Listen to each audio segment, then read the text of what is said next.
Hey guys, welcome back to another episode of Lights Out with Ish and Eve. I'm Ish and this is Eve, and we are back finally after the summer break to discuss the final Zandvoort Grand Prix. I know, I'm so sad. I'm so sad it's leaving the calendar. It was a banger. It was a banger. It was a banger. It absolutely went out with a bang. Max Verstappen went out with a bang. Ooh, yeah, that wasn't probably my highlight. I was honestly gutted for him. I know. Yeah, but the race in general, it provided, the kickstart of the chaos, kind of. It did. But it was just a good race. Like, there was a lot going on. It was a great race. It wasn't just like someone disappearing out front. Like, there were multiple points where it looked like different drivers were going to win. And I was like, ooh. Yeah. And then obviously it ended up with a McLaren win. And yes, back-to-back Lando wins is kind of crazy. It's kind of crazy. And I'm here for it. From where we were at the start of the year with double, triple DNFs, Oscar can barely get his car out the garage. Yeah. To now a McLaren double victory is very impressive. I'm so happy. Very impressive. That's my world champion. Like, we're back. We're so back. Hello. Obviously, I would love it if it was both of them. Yes. But hey-ho. Nice. I'll take what I can. Hey-ho. At this point. Yes. I will absolutely Agreed. take what I can. And if that's one of them winning races, hey. Yes. I'm there. But look, it was a banger of a race. The weekend certainly didn't start out that way. No. I did not expect it to be a banger after the bit of a snooze fest that was the sprint. Yeah. I mean, I kind of had high hopes because last year it was so good. Yes. Yeah. And I can't even remember the year before. I forgot that Lando won 2024 Dutch Grand Prix. They said it on the commentary and I was like, did he? I was like, I feel like I should remember that. I'm normally really good with remembering these things. And I had to Google it and I was like, I have zero recollection of Zandvoort 2024. Fair. Don't remember. I watched. I was there. We made a whole podcast episode on it. But they all start to blur into one after a while. But that's what I mean. I'm normally very good at like knowing what's going on. Anyways, that doesn't matter. Obviously, summer break didn't really start silly seasoning until the final week. And I remember talking about this in our mid-season review because we were like, silly season it's been quiet. Kicked off yet. Yeah. And then the last week of silly season, of summer break, was like bang, bang, bang, bang. It was like Albon re-signs with Williams. Carlos re-signs with Williams. Max re-signs with Red Bull. What? Like, literally, fucking, I know. Next. We're all signing up for more pain and trauma, apparently.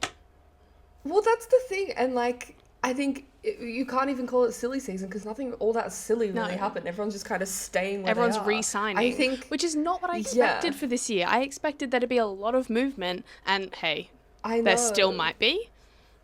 There might be. But I think it was going to take, like, a big domino, like Max leaving Red Bull or even Carlos leaving Williams to create a chain effect. The flow-on effect. 100%. Yeah. And, like, I feel like a lot of contracts weren't signed because everyone was waiting to see where specifically Max, landed. Yes. Because if Max was going to land at Mercedes or McLaren, one of those four drivers on the table. You don't want to, like, ruin the potential to land realistically a Russell or a Piastri.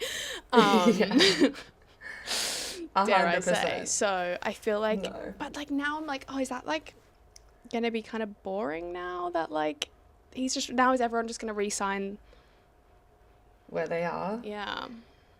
I agree. I think the only person that might change at this point is Esteban Ocon. Yeah.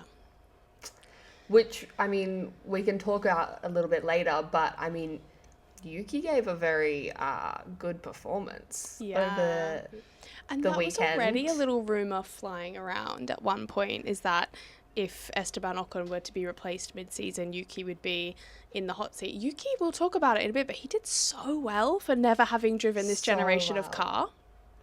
Yeah. Hello? Yeah, like, obviously, incredible. it's the RB, it's a user-friendly car, but it's a whole different set of regulations. And on a sprint weekend, where there's... one practice session to sort it out. So, I think he's, like... I have a note about this a little bit later on, but, like, he's definitely been like, hello, guys, I'm still here. Still here. I still want to see. Yeah. I'm around. 100%. I did think it was interesting, though, that, like, obviously Yuki spent... the majority of the year last year at Red Bull. I think it's very interesting that they didn't do just a direct swap for Yuki into the Red Bull. Like, I know that... I was having this... Yeah, you go. No, like, I know that obviously Red Bull want to give Liam and their, you know, junior drivers a run and see how it goes. And I'm sure Liam would have been like, give me that opportunity. Like, I want to prove to you that you all were wrong for bidding me off after 2 races. But I'm like... It just feels like there's a lot of, like, Liam obviously thankfully did incredible job as well, but, like, if it had gone wrong, like, it's unsettling a very solid RB lineup and team that are performing really well, and it's then putting 2 drivers in a situation that's, like, new and, like, different rather than just one. And to me, I feel like if it was a reserve driver, say if Tsunoda was still in the seat and Lindblad was the reserve, for example, bringing him into, like, an RB and moving someone up makes a bit more sense. But Yuki, who literally drove the whole season basically at that team last year, I was a bit like, interesting. Nah, I get that. I was having this conversation with a friend as well, and I feel like, I mean, if the whole point of RB existing is that they're Red Bull's junior team, then this is the exact scenario that, like, they're almost there for. They're almost the reserve drivers for Red Bull. They are. Like, you know? So, like, I get that it's... I completely agree. You're, like, unsettling a strong team. You're making 2 drivers, like, out of place, kind of normal situation than just one. I fully get that. But, like, this is their sole purpose. No, basically. And I understand that as well. Like, I see both sides, but I'm like, oh, like, it's risky because, like, what they did to Liam last year, it took him a while to recover from that. To recover. So I know. I'm like, Yes. Anyways. And also, I mean, there's the conversation about, like, choosing Liam over Lindblad. Yeah. But I think ultimately, like, Lindblad is just too much of a rookie, and, like, it would be diabolical. It makes sense for the more experience. It would be diabolical if they'd picked Lindblad over It would be Lawson. a very, like, Helmut Marko era decision to put Lindblad in. Yeah, to be like, you had your chance and you did shit. Fuck you, basically. Yeah. Exactly. And then the conversation would be like, oh my god, is Lindblad going to get the, like, seat up? Like, if Hadjar stops performing or if Max moves or whatever, like, that would be the conversation. I just think the Mekis era of Red Bull seems a lot more culturally sound. Yes. But it's a big win for Mekis, like, keeping Max. Oh my god, massive. Like, if they'd lost him, that would have been a huge hit to Red Bull as an organisation. 100%. So I wonder what they gave him. I do wonder what they gave him. Yeah. I mean, ultimately, like, I'm sure he has a lot of loyalty there. I'm sure they basically let him do whatever he wants. Yeah. Like, I mean... no media days, like... I don't want to do anything, just let me drive the car. Yeah. So, anyway. Yeah. That was most of the news, though. Obviously, George also got engaged. Oh, congrats. Off track. So cute. Fun. A lot of jokes being made about that as well. Like, I feel like there's never been so many jokes about, like driver getting engaged or, like, any other news like that. He's like, that'll shave a few tenths. Like, what? Yeah. What? I know. My favourite was, like, the, because obviously Charles has just got married, like, George is engaged, Alex is engaged, and then Lando was off, like, partying in Ibiza over the summer break. It was and like only one of them's a world champion. Fair enough. Just saying. Just saying. No, like, I saw just the absolute, like, epitome of being in your 20s. No, literally. Married, engaged, partying in Ibiza. Yeah, love it. I know which one I want to be. All right, let's get into the stories from the weekend. And there is no better place to start than Lando's drive. So How good. good. Back-to-back wins, as we said. I mean, it was a bit of a build-up. He was looking quick throughout the weekend. Yeah, but like I was just like, they don't have race pace. Like they had quali pace, and then in the sprint, like he just compared to everyone else. Obviously, he got properly passed by Charles and just had Dude, nothing. that was an incredible pass by Charles, by the way. Yeah. Man said, I'm going to come from Hungary and overtake. Yeah. But I was like, he has nothing. He can't go with them. And then after, obviously, they had strong quali pace again for the car, I was like, oh, like I just... Yeah. But, hey. I know. Hey. But they did good. They had some setup changes and it all came together. For Lando. Oscar kind of had the same issue as in the sprint, I fear. Actually, Oscar was just nerfed by the strategy and the fact that McLaren's pit crew are still holidaying. Dude, yeah. Everyone's pits were slow in the race. But McLaren's especially. And then they just kept bringing Oscar into the pits. And they were like, you can another stop 3.5 seconds. Another 3.5 seconds. Yeah, and I'll take you off a hard tyre you've been on for 12 laps and put you on another hard tyre. Sorry. Hey? Why? Why? Anyways, but literally every time the McLarens came into pit and it was like at a minimum 3.5 seconds, I was like, God, give me a fucking break. Give me a fucking break. And because I was like, you've nerfed the double podium. I mean, I don't know if Oscar would have kept it anyway, but... No, but like also did not help. Obviously, keeping the start was great. Yes. But I was like, it's going to be too good to be true to keep the lead for 2 starts over 2 Mercedes. And obviously, on the second restart, Kimi got an unreal launch. And I thought that was over. I thought that was game over. Me too. I was like, oh. 1 lap. Yeah. 1 lap. For real. I mean, because George got a really bad start. He was like really struggling for grip the first time, which I think like the P2 side is the like bad side of the grid anyway.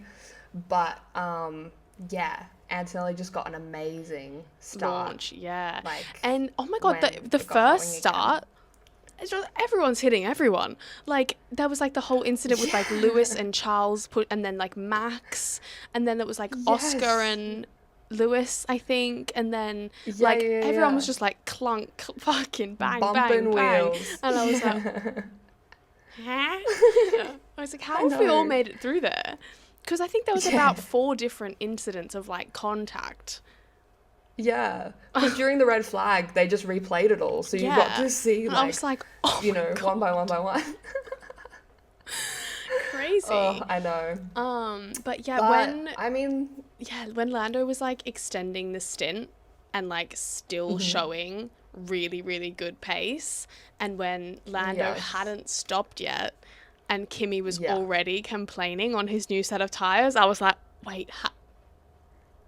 Have they cooked here? That's the moment in time where I was like, wait. Yeah.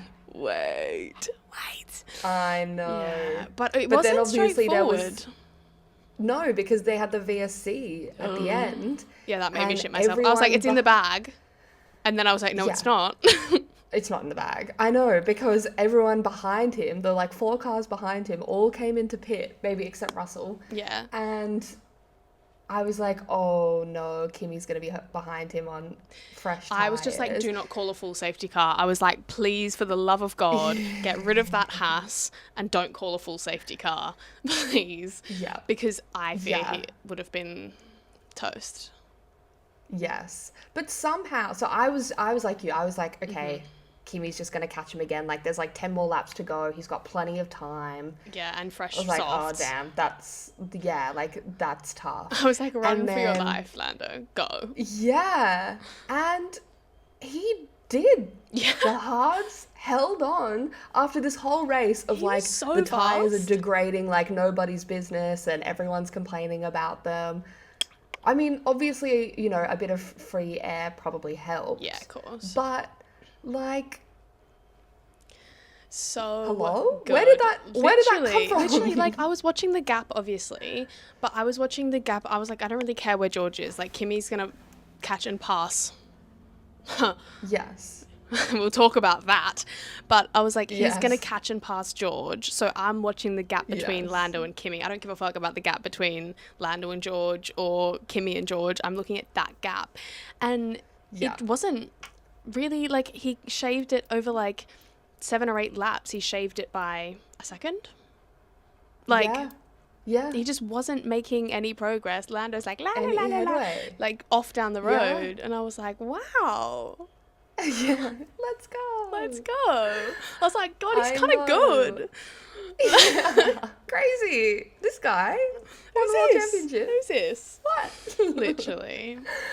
Oh, but no, it was very happy that he secured that win. He deserved it. He drove very, very Yeah. I'm like, the move on to get into the lead, well. Yeah. I was stressing. Yeah. Because Yeah. Lewis just made that so complicated for Lando, because he was yes. like dragging Kimmy along, basically, not really intentionally. He was just kind of there. No. Yes. On a Didn't different have the strategy. pace to pull away. No. Yeah. But Kimmy didn't really have the pace to pass him either.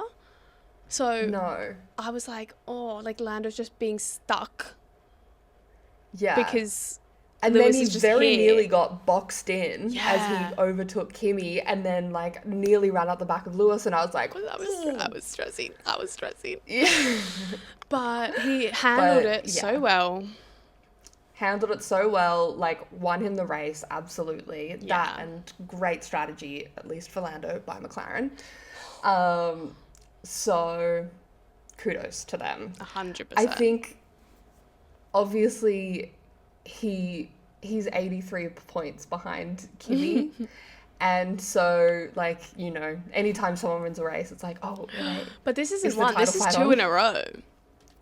It is 2 in a row.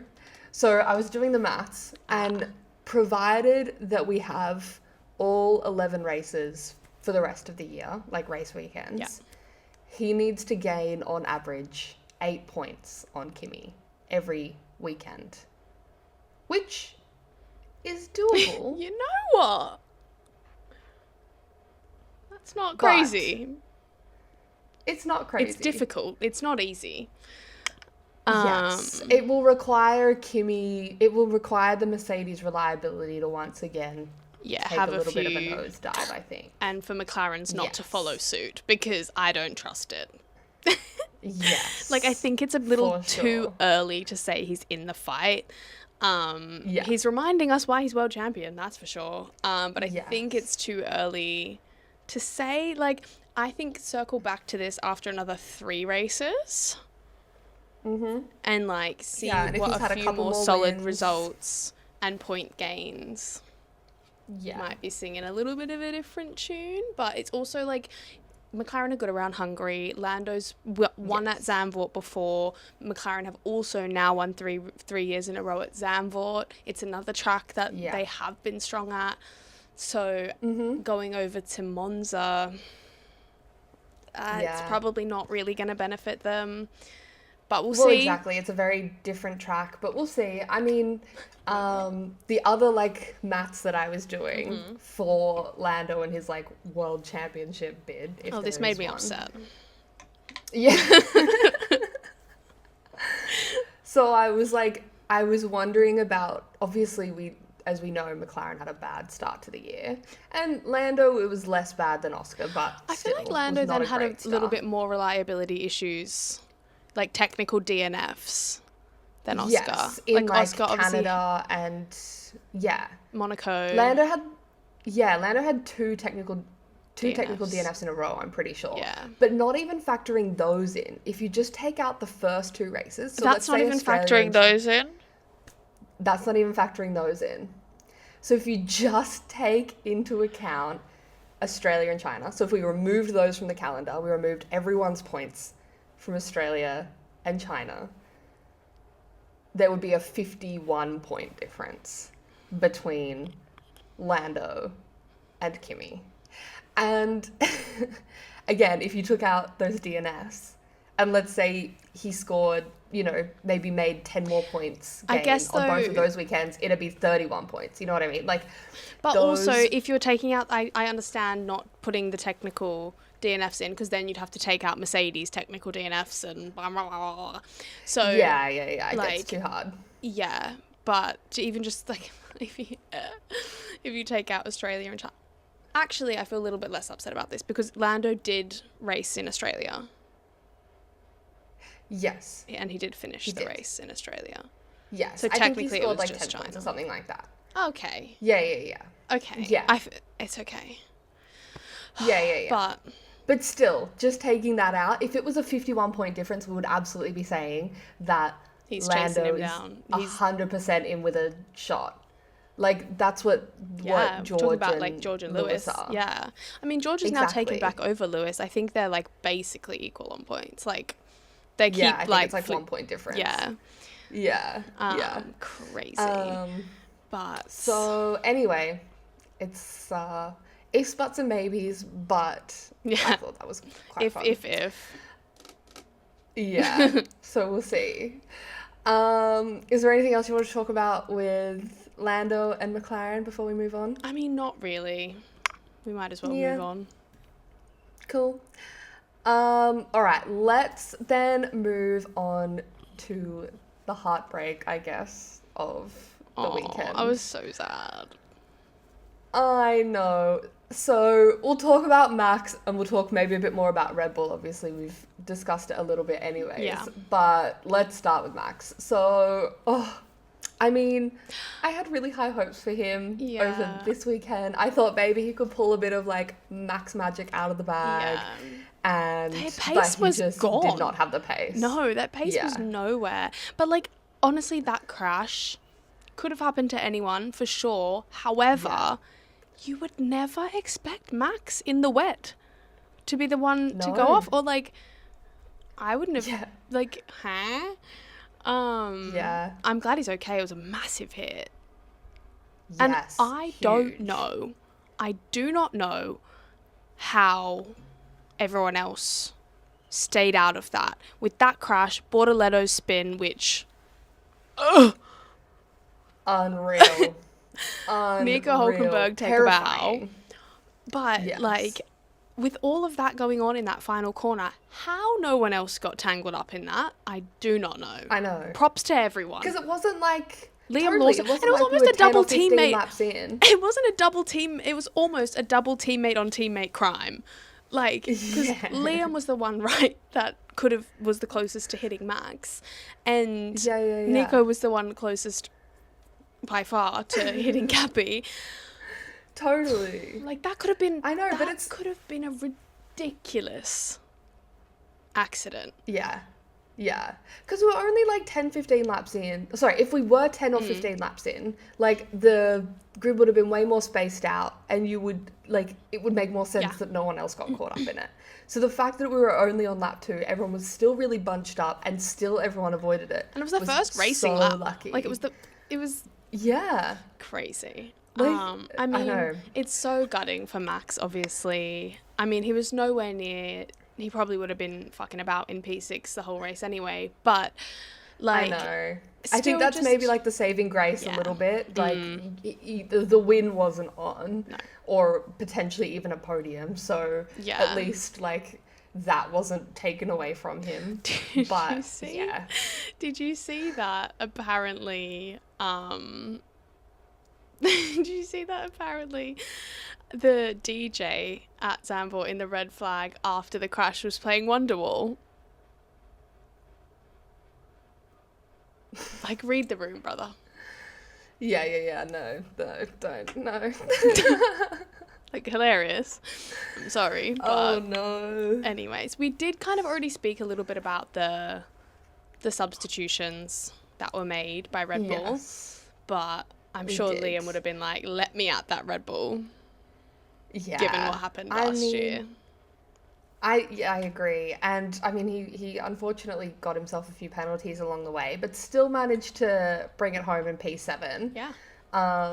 So yeah, I think he absolutely proved that he's capable of, like, driving in the big boy team and, like, Yeah, I think it somewhat proves your point of what you kind of questioned with that second Red Bull seat when we were talking about Hadjar and his performance, when you said, like, that you were unsure whether, obviously he's still doing a really good job and he's being really consistent, but is there just such a big gap that he just slots kind of into, like, behind the front runners, and he's not as fast as Max in a race. Like, Max is up with the front runners and then, but just way faster. The car is just way faster than the midfield. Yeah. And I think low key, like, you've got a point there with Hadjar, because Liam was kind of the same. Well, yeah, I think I remember noting as I was watching it at one point, it was like a 30-second gap between Liam in P7 and I think it was Gasly in P8. Yeah. And even ahead, like, 15 seconds or something. Like, exactly. So there's just this, like, chasm between the top 4 teams and the rest of the field. So, yeah, I do feel like Hadjar's performance is just being masked a little bit by the fact that he can slot in there without being really fully up to pace. 100%. And I think that point that you made, I was like, oh, interesting. But then now that, like, the exact same things happened with Liam in the car. Yeah, for sure. Kind of. Well, hopefully Hadjar will be back in Monza. I hope he's okay. I know. I was listening to, I think it was like the Sky Sports podcast or whatever, and they were saying that the team were talking about it on media day and saying, like, it was a very, like, minor hairline fracture or something like that. But it was more of, like, a precaution, him not driving. Yeah. And I thought the point they made was really interesting of, like, it kind of speaks to the fact that Hadjar is so comfortable in his spot in that seat. Yeah. There might have been years gone by where that Red Bull second driver would have just, driven through the pain because they feel like their seat's in jeopardy and on the line. Yeah, as soon as Liam, for example, comes into the seat, performs, off you go. Exactly. So I think it definitely kind of speaks to, new era, new culture in Red Bull, which is nice. Yeah, you should be able to recover from an injury and not I fully fear agree. for your job. I mean, I don't think anyone was under any delusion that the Horner and Marco era of Red Bull was not particularly conducive to healthy working environments. No, not at all.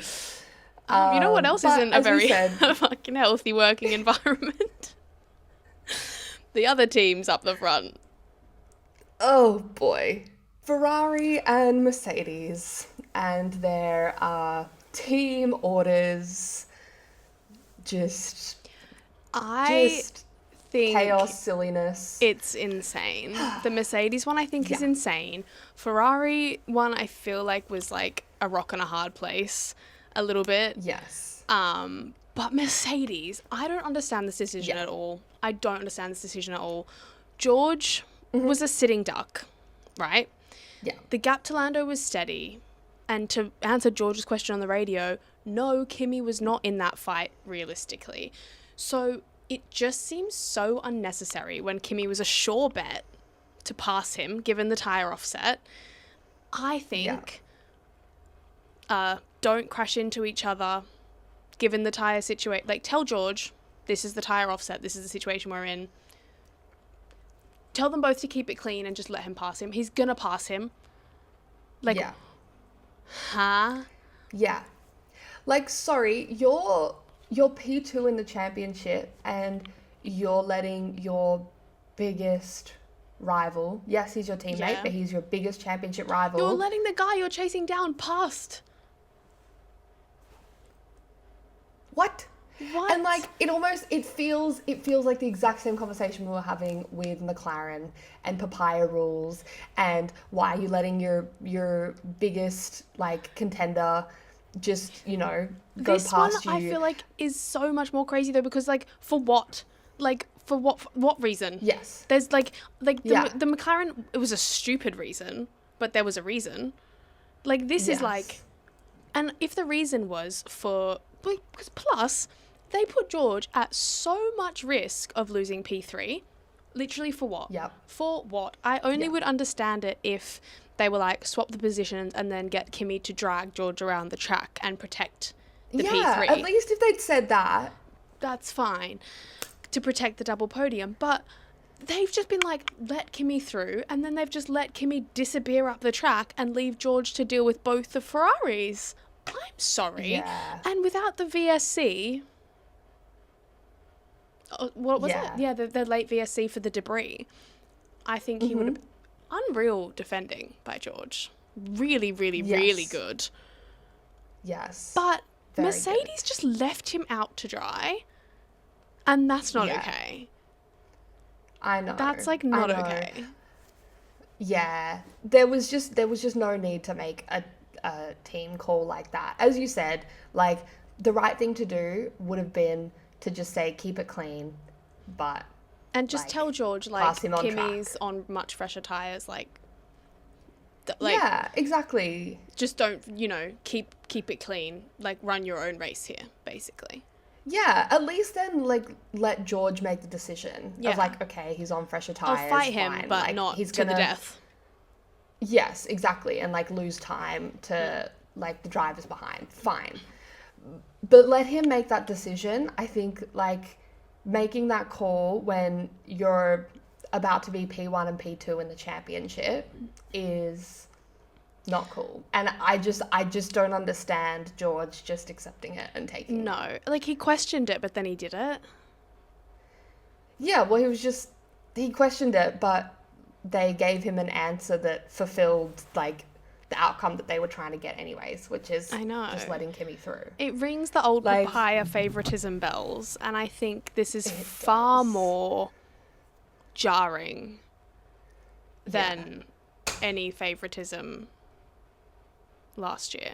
100%. This is blatant. Like, that's what I mean. Like, McLaren's reasons were stupid, but at least there were reasons. Like, yes. What, Toto being like, it was the logical consequence and they'd, like, discussed it or whatever. Like, what? Yeah.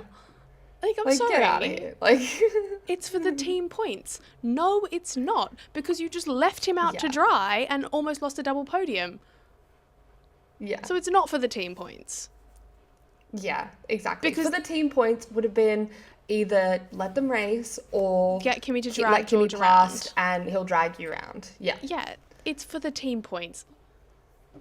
No, it's not. Get out of here. And I'm like, I know. Do they think that they're at risk of losing Kimi's title and they just want one of their drivers to have it? So they're like, oh, we're not fast enough anymore. What makes me go, are you genuinely concerned about Lando? Yeah. Are you concerned about Ferrari? I don't think you're concerned about Ferrari. I feel like Ferrari don't have the pace to be winning races, and at this point they have to be winning races consistently. Because in order to Ferrari won 2 races, but both of them there were, like, mitigating circumstances for that to happen. Yeah, there was safety cars and, a whole bunch of other stuff going on. Yeah. DNFs, yeah. Like, so, like... Yeah. Whereas McLaren have won 2 in a row of pace. Yes, exactly. So it makes me feel like, they are maybe genuinely concerned that Lando could start to become a threat. But, I mean, it seems too early, I just really didn't like it. It just feels like, what's the point of competing against one another then? Like, if you're just, like... And I get that it's a team game and you've got to play that. But in the moment, it just felt very like... It was weird. What are we doing here? I was like, what the fuck is that? Like, sorry. Yeah, I didn't like it at all. Neither did I. And I'm like, have they quietly, like, internally decided to prioritise and that's why George didn't kick off? Like, if it's something they've discussed. But still, like, does that mean every time Kimi's one place behind George, they're just going to be like, oh, well, off you go, George. Switch it up. I know. Like... I know. Because there was not really any benefit. There was no benefit Apart from And to I think Kimi. this was the first... No, totally. And I think this was the first time that it didn't look like Kimi was the fastest person out on track. Like, he was just struggling to get overtakes done. 100%. And I get that Zandvoort is, like, a difficult circuit to pass on and da-da-da. But, like, at no point did it look like he was just getting stuck, but he had the pace. He didn't look like he had the pace. No, and, like, I had this note as well for a little bit later. Like, I think there are alarm bells that will be going off for Kimi in that he had, seemingly just a lack of feeling in the car. He was like, I have no grip, aero degradation, something. And, like, compared to the rest of the year, which, as you said, he's been the fastest, Lando was genuinely faster. And I think it's very interesting because this has happened to Kimi. He's not won a race, but nothing went wrong. And your teammate got moved out of the way for you. And there's nothing to blame apart from you simply weren't fast enough.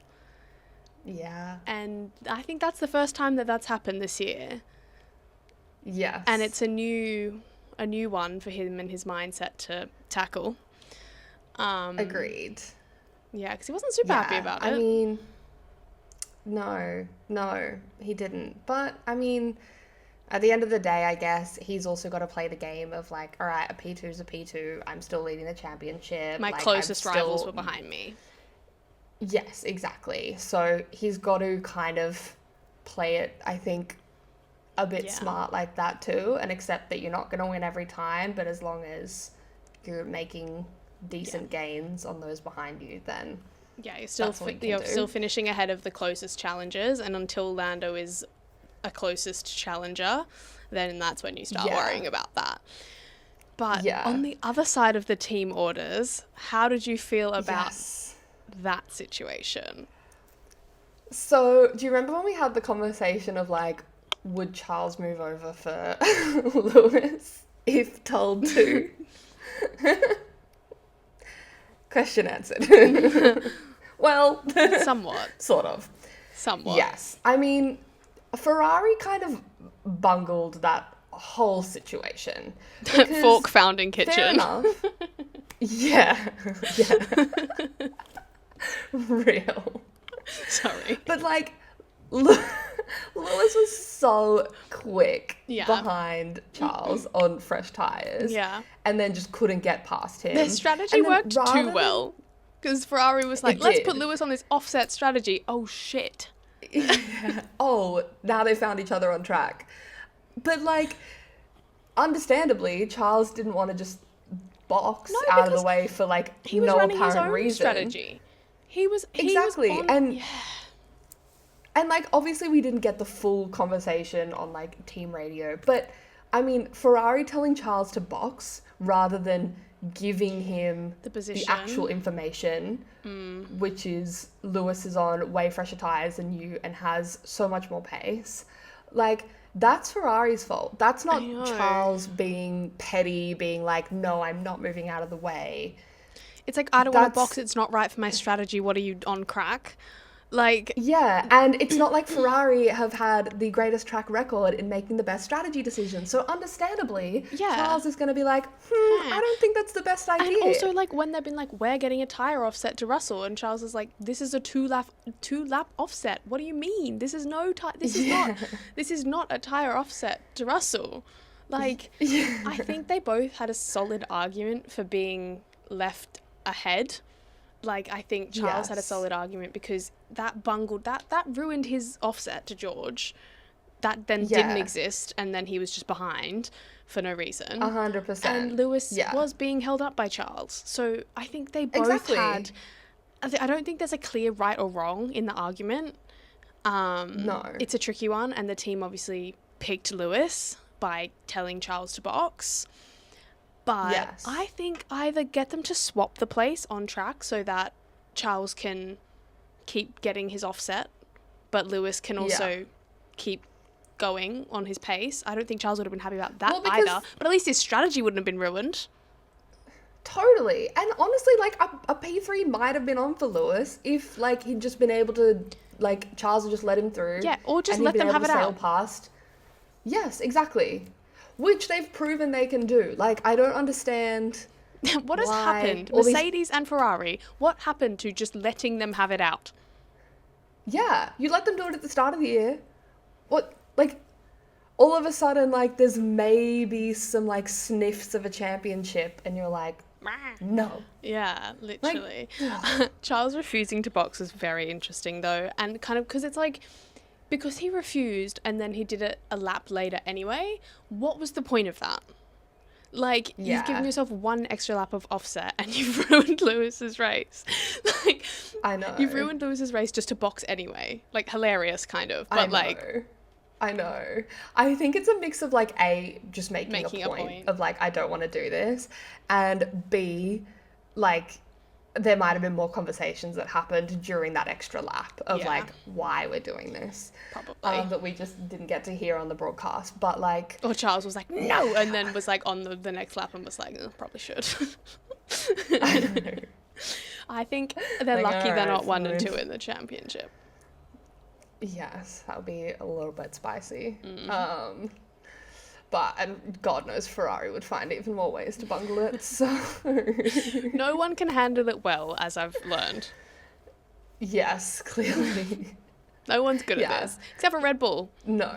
Sue me. Red Bull are fine Sue me. because it's Max and Whoever is there the someone else fuck. in the team? Is Yeah. there someone?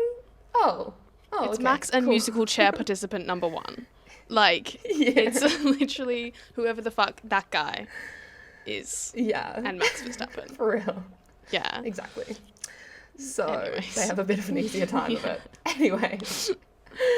But yeah, that was just so unnecessary. All of it was unnecessary. None of that needed to happen. No. It made for an interesting race, but You know what would have been more none of fun? that needed to happen. Having it out on track. Yes, exactly. Honestly. Anyway, well, before we get into the best of the rest, the last thing I guess we've talked of, and we've kind of touched on it already Yeah. a little bit, is just Kimmy and George a little more, just following on from their like decision. And I think I've seen so many, I think there's only like one little thing to discuss on it, but I've seen so many people comparing George Russell now to like Valtteri Bottas.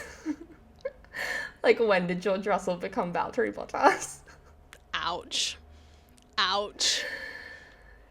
And Yeah. like that's even more painful because this was like the George Russell year. Yes.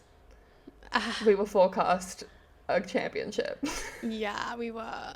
And I remember filming the episode after Australia being like, give him the title now. Ooh. Okay. Crazy. Yeah. Anyways, eat my words. This podcast makes me eat my words Yeah. so frequently, and honestly, it's a humbling I need. So, honestly, can't really complain. But obviously, like, Fair enough. Mercedes do feel like they've picked defending Kimi, as in, like, I don't know, I don't necessarily think it's about Kimi. It's just the driver leading the championship over losing it Yeah. to Ferrari or McLaren, which is obviously a very different tactic to what McLaren employed Yes. last year against Max. And Yeah. maybe they've learned from that because maybe they were like, well, they didn't do this sure. and they nearly fucked it. Yeah, I feel like it almost just feels like the other extreme, though. Like, It's we were too calling... early. It's too early. Like, we were calling for so long for McLaren to just pick a driver to back when they were so equal. But, yeah, Mercedes just aren't at that point yet, but they're doing that They're anyway. not equal. So, Like, they're not yeah. equal anyway. Like, you could leave this for so much longer and just let it play and out. make it a little more interesting. You don't have to get involved. Anyways, what I No. do think is going to be really interesting is the grid drop that Kimi is set to take at Monza. Obviously, he was like, Agreed. I know it's my home race, but like I have to put that aside for like the better of the championship and like maximizing points, which I understand. It's a little bit of a shame that it is at his home race. Also, the home race know. curse has been nerfing drivers this year, so watch So out. true. And he's starting in the middle of the pack, I assume. Yeah, probably. Look out. Ooh. But I think it's Yeah. very interesting timing because Mercedes probably would have decided that, assuming that he was still going to be head and shoulders above everybody else, but he's not. He's not a head and shoulders above everyone else anymore. He wasn't the fastest driver. Not on pace. On points, yes. Oh, I mean on pace. Like, week in, week out. Like, beforehand, he's the fastest guy out there, week in, week out, and you'd probably back him no matter where he starts to at least get back to the podium. For sure. Now, it's kind of like he just really needs to, A, not have a nightmare quali. Yes. And hopefully he has a little bit more feeling with the car and pull some moves off. Because he couldn't really pull off any moves. And hopefully he can pull off the moves where we're sitting at Monza. That would be nice. Please and thank you. Very nice. That's what I'm ordering. Yes. Agreed. So we should get some overtaking because Kimi Antonelli won't be starting at the front of the pack. Yes. Please and thank you. Thank you very much. Because last year I watched everyone go round in circles and then McLaren make strategy debacle. And that's what I watched at Monza. Yes. Yeah. Yeah. So make it better this time, please. Please. All right, let's get into the best of the rest, all the little things worth noting from the weekend. And the first one we've already mentioned very briefly, but oh my God, take about Nico Hulkenburg. I mean, look, 50% of that was luck. That was just pure luck. The other 50% was some incredible reaction time. Instinct, like pure instinct. Oh my God, that like needs to go in history books for like some of the all-time saves. And like that was giving Isaac Hadjar like in the Monaco tunnel in F2. Yeah. Like that rapid genuinely direction change. Like and the fact that it was his teammate means it would have been all the more dramatic if his reflexes weren't sharp as fuck. Like, yeah. And then plus like him then getting like back-to-back points. Like, go on. Yeah. Like, he's had a day. He's had a great day out. So good. Nearly killed your teammate. But we didn't. Yes. So you did, and you did very, very well. I mean, he was literally, he tripled his points in one afternoon. He went from 2 to 6. Well done. But we love to that see was it. So dicey. That replay, I was terrifying. Like, oh my God. Like, that could have been... I know. Like, that could have been really like, bad. when they were going through... Karun was going through, like, frame by frame, and just, like, that at, like, 200 k's an hour, or however quickly they were going at the time. Shivers. Literal shivers. Oh. Yeah, no thank you. Absolutely not. So, yes, kudos to Nico Hulkenberg. 100%. Another driver in the points who is not always there, Fernando Alonso. Not always there, as in, haven't seen him there in a while. Yeah, as in, hello? Where are as you? in, what the fuck is a polar bear doing in Arlington, Texas? But he For real. loves, removing DRS did not change the fact that Fernando Alonso loves to lead a little train around. He does. Yes. You can't take... So true. You can take the DRS train away, but you cannot take away Fernando Alonso leading the midfield around in a little train. So true. So true. But I mean, while everyone else was complaining about their tyres after like 5 laps, this guy did like more than half the race on a single set of hards. Yeah. Honestly, it's so funny. But like a huge step in the right direction for Aston Martin. Because obviously like they brought their aero package last time out, and then they brought their engine upgrades this time out, and it didn't really look like I was doing that much. No, but well done. So a mixture of like upgrades, good strategy, good driving, good tyre management. Well done. Yes. Well done, everyone. Agreed. The next one that I thought was kind of funny was the fact that Colapinto got 2 yellow flag drive-through penalties. Wasn't one of them and it just reminded me... One of them was a drive-through, and I thought the other one was just a 10-second, or was there 2 drive-throughs? Oh, maybe the other one was a 10-second. But still... But I just remembered the time, like, early on in the season when Colapinto got a drive-through penalty and it came up as a Colapinto and go penalty. I was like, hey, you got another Colapinto and go. Colapinto and go. Oh my God, I forgot about that. That was so funny. Obviously, that was rough, and he was just kind of, like, at the back. because of these things. Yeah. But it's also hard to Yeah. compare because obviously Alpine had an upgrade package just on Gasly's car, which looks good too. Like apparently it did they look were good. He was kind of back to being best of the rest. yeah, and that's going to be now. very good in their fight with RB. Yes, definitely. Was one up on them. Obviously, things at RB were a little bit different because they had Sonoda in the car and whatever. But like, the upgrades were scheduled for Monza, and they had one set ready to go early. So they were like, "Run it up, Yeah. run it Hit up." it. Yeah. And yeah, it looks good. Agreed. So I think that fight with does. RB might be back on if Yes. Colapinto can also match what Gasly was able to do with that new package. And also we know Gasly loves Monza. So Correct. yeah. So we'll see. Good We'll see memories how that at Monza plays for out. Gasly. So Yes. crazy. Definitely. Next was right towards the end of the race when Williams decided that the power of friendship no longer existed and that they would come together Carlos Sainz on a warpath. over turn one. Yeah, for real. That was tough. That was. That was I mean, so you never want to take out your unnecessary. teammate. Like But, a yeah. simple lockup, but like literally just not what two experienced drivers should be doing when their team is already in the pits of hell. Like, I know. I'm sorry. I know it was like a simple lockup, an easy mistake, whatever. But Yeah, come on, like it's just come on. You're not rookies. Your team is already Yeah. down so bad. Yeah. Like, you can't be doing this. Come on, man. Yeah, Get it literally. together. Come on. Especially, like, after both just re-signing and, like... Power of friendship for multiple anyways, more years. No. Yeah. Clunk. Clunk. For real. And then the final thing that I thought was just really cute. I don't know if you noticed this, but it was... You probably I did. saw but, pictures like, when... after, yeah. Yeah. It was after the sprint race when they had the little, like, they brought out a bunch of, like, karting kids to give the trophies to the drivers. And the kid that brought Charles's trophy out and, like, gave it to him and then they, like, line up to take a photo. He just, like, wraps his arm around him, gives a little thumbs up. Honestly, take Everyone your else chance. is, like, standing kid. there so Awkwardly, politely. Yeah. Dude, for real. Take your I was chance, like, kid. Same. Yeah. Same.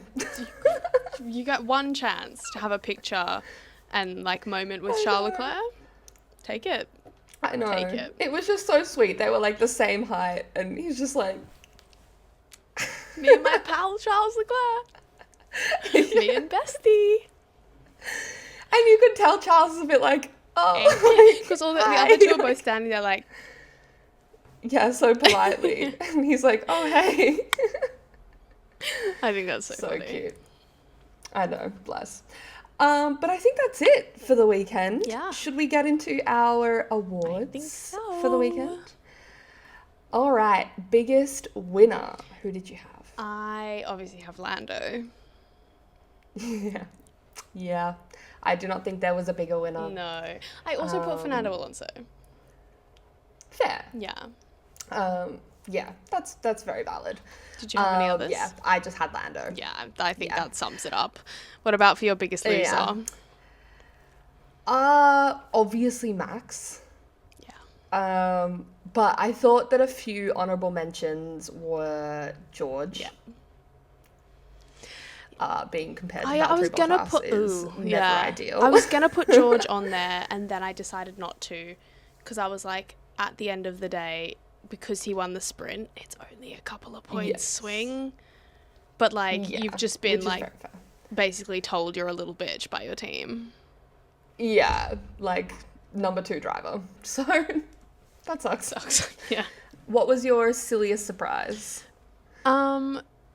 I had Alonso P9, Fair. and I also had why can no one do a pit stop anymore? Yeah, for real. Literally, why can no one do a pit stop? Yeah, valid. Anyways, what about you? I just had why are team orders happening when It there doesn't was matter. simply no need. Like,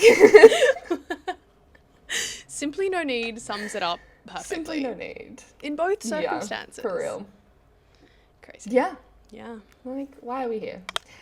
Did you have a useless stat? I do have a useless stat, and I actually did some research about it this time.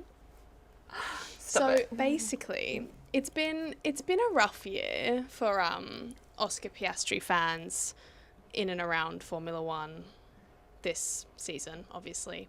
However, this weekend, Oscar Piastri claimed the stat of having the best percentage of Q3 appearances in F1 history.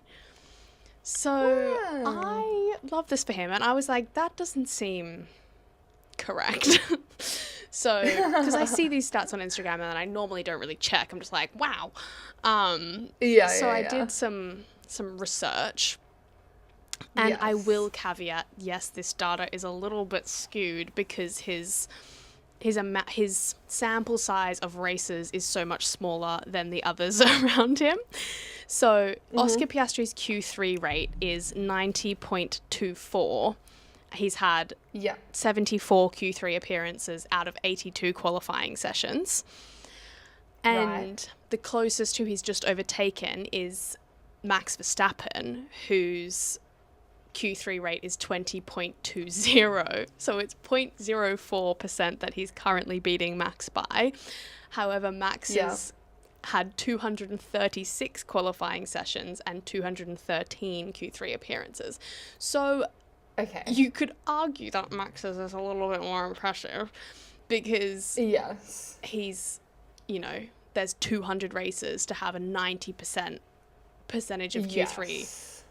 But when you look at the percentage, Oscar Piastri does officially have the best percentage in F1 history. And I think that us Piastri fans need to take what we can get when it comes to this season. So I'm taking it. That's fair enough. So fair. What about you? Well, mine is a little similar to something I mentioned before, but it is also McLaren related. Okay. But essentially, if Lando won the rest of the races that we have in a row, with Kimi being second every time, he'd take the championship lead by 1 point. You love these little calculations. I do. And I love hearing them. By 1 point. 1 point. Back to back. Back to back titles. Back to back. I would lose my mind. Yeah. Because there is no part of my soul that ever thought that was possible coming out of last year. Like, genuinely. Yeah. Fair. I mean, we're so back. We're so back. Back-to-back titles. I'm just... There, I said it. Fair. Anyways. But anyway, that I thought was a fun stat. Did you have great. a biggest meme? I have a few. Actually, I don't know if I have a few. None of them were really that good. I didn't find that many. I have one. Okay, cool. Because I forgot to find one, so I'm glad you have one. Okay, great. It's like a picture of George, and then it's like, so the first part is George saying something, and then the second part is like Mercedes saying something. So it's like, George, so I let Kimi pass. How do I defend P3 from Hamilton? And then Mercedes, that's the neat part. You don't. You don't? Because, what the hell? What the hell? Yeah, honestly. What the hell? Yeah, I didn't feel like there were that many good ones. I was like having a look through and I was like, none of them are really tickling me in the way that I like them to when I screenshot these for the podcast. Yes. But no, I agree. Yeah. I agree. What was your favourite moment of the weekend? Well, there were two favourite moments of the weekend. So the first one was when Lando took the lead, overtook Kimi and then Lewis, because that was scary and really nicely done. And then I guess this is like two moments, but like the first moment where I realized he had it in the bag and I was like, oh. Yep. And then obviously that moment was then taken away with the VSC. So then that moment again where I was like, oh my God, we still have it in the bag. So a few Lando winning related moments were my favorite of the race. Fair. How about you? Mine, I think it was just like the strategy calls from the team and the way that like the tire offsets were playing out, and it kind of just kept you really like intrigued and excited the whole race to see like there was always something going on. There was no good time. I remember this. I was like, I need to go pee, but there's no good time to go pee. Like something's happening. Oh my god! Shout out to that midfield battle between Gasly, Lindblad, and Hulkenburg. Yes. And then Tsunoda joined the chat as well. Tsunoda joined as well, and then I think Carlos was ahead and then like fell pitted, back as well as like part of that. Yeah, no, that was really fun. Yeah, that was so good. Agreed. And we actually got it shown on the broadcast. Yes, incredible. Which was actually kind of amazing because also at that point there was like Kimi and Lando were like within a second of one another, and I thought that they were just going to show that the whole time. Yeah, but they didn't, and I was very learned. Because there was not a lot happening there. They just stayed within a second of each other for a long time. Yeah, they did. But also my other favorite moment was Charles's lunge around Lando. That was really good. Also, Charles's overtake on Oscar in the race was really good. Yes. That was a really nice move. I think it was on Oscar. Ferrari have been providing a lot of the entertainment this year, I will say. Yeah, the on-track moves. Thus far, very good. Who was your driver of the day? I agree with the people. I do. Lando. Yes, I also agree with the people. Lando, agreed. I mean, I think there's a case for Hulkenburg and Alonso as well. Did Gasly end up with points? I don't know. I can't remember. Maybe. Anyways. Maybe the bottom point spot. But out of the top runners, I definitely agree with Lando. And I feel like it's been ages since he's won a driver of the day because the general public turned on him. So I feel like I saw a thing the other day. George Russell hasn't won driver of the day since he got his first win in 2022. Oh no. Ooh.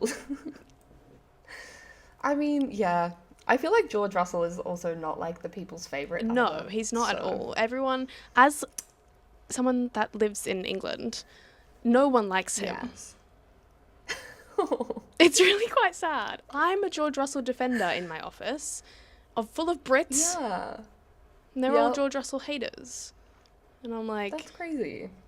At least they're not Lando Norris haters. That would be arguably worse. That would be a problem. You would have to leave. I would have to leave. And I'm like, I am one of you. And they're like, no, you're not. And I'm like, I am. And they're like, you support Oscar. And I'm like, yeah. But also... like, if you had to pick, which one would you pick? And I'm like, well, now it's Oscar because Lando got his champion last year. Guys. Yeah. Guys. I'm one of you, I promise. But I'm also not. Fair. Yeah. I'm also living on the other side of the world and I need to back my Australian. Well, exactly. Someone's got to do it. Exactly. And you're all Lando fans, so you're boring. Yeah. You're boring. Anyways. Agreed. That was a really unnecessary round. Anyway, I think that's all our awards. So, Monza next. I got my nails this done time today for Monza. Hell yeah. It's not for 2 weeks, but hey. By the time this episode comes out, 1 week from this episode, when this episode goes out, I will be on a plane to come see you. Yay! So we're going to Monza together, so we actually literally just can't wait. Obviously, when the hangout is at Monza, the fuck? What the hell? Yep, for real. I can't wait to see you in your element in the home of Ferrari. Oh, yes. Obviously, the atmosphere is unreal. I've got a little Ferrari jumper that I'll bring. I would love to see Charles win. Obviously, I would love to see especially McLaren with Kimi's like penalty. I know. The door's open. I know, because realistically, I thought like Kimi was the biggest chance of there being like chaos and like really good vibes. In Monza, but it's different with when it's like the Ferrari, like the vibes. Yes. I want to see that, but like I'm a little conflicted because of the charge that McLaren's been on. I'm like, ooh. But you know what? Ferrari always bring like a Monza spec car. Like Ferrari will make a full you know, situation. this is how the car is going to be set up only for Monza so that we can do as well as we possibly can in Monza. No, honestly. Everyone get their skinny, So- teeny tiny rear wings out. Their Ozempic rear wings. Real. And yeah, I'm conflicted because I would love McLaren to continue their charge, but I would love. But they can continue their charge post Monza. And we can come second and third.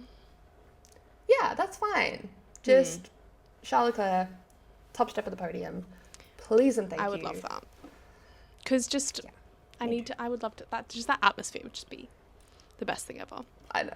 Anyways, I feel like that just about wraps us up. It does. Obviously, next episode will be together. We'll be together. That's so exciting. IRL in Italy. Live from Milan. Anyways, thank you guys so much for listening. If you're listening on an app, give us a 5-star review because it really helps us out. If you're watching on YouTube, like the video, comment your thoughts and subscribe so you don't miss the next one. And we'll see you next time. Bye.